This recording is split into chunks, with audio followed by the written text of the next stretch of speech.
Gennavieve Lyons from Lyons Property Mentoring. Today, I want to quickly run through a concept I read about a while ago about tackling your emotional iceberg.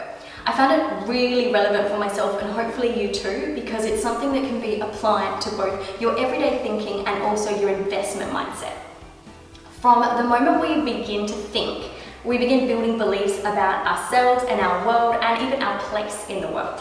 By the time we're around, say, 8 to 12 years old, these beliefs are pretty solidifying. And by the time we're in early adulthood, they're basically set in stone. So that's your beliefs around money, relationships, health, investing, all of it, basically. And they're described as icebergs because normally we're only aware of the tip and the bulk of the problem or the iceberg lies under the water, or in our case, in our subconscious.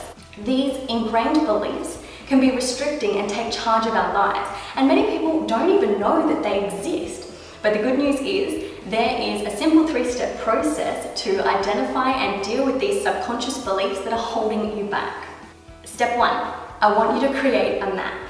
So if you think of your life as a map, if you know where the icebergs are, you'll be able to sail around them. So choose a life event or an issue that you found your path to be blocked. For example, you couldn't get a promotion, or a time when you had a really surprising emotional reaction to an event. Now, ask yourself a few of these questions. What was the worst part about that for you?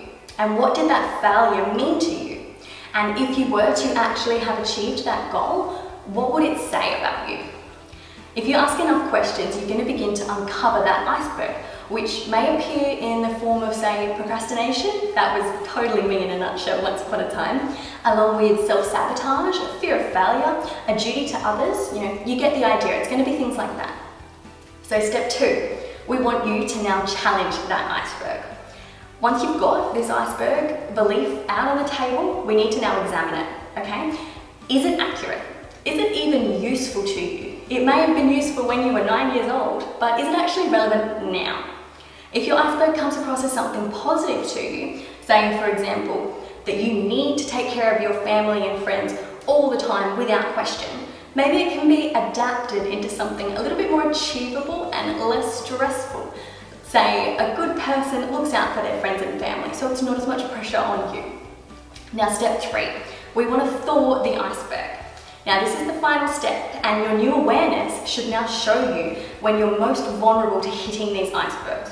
So now you need to identify these triggers or events and take a different approach to the situation when it arises, which should make a positive difference in your performance, your decision making, both in your life and investing, obviously, and your time management and your overall emotional state. I would love to hear what emotional icebergs you discovered and how you're now removing them from your life. So comment below and be sure to subscribe and like us for all tips and tricks on all things property investing and mindset. Happy investing.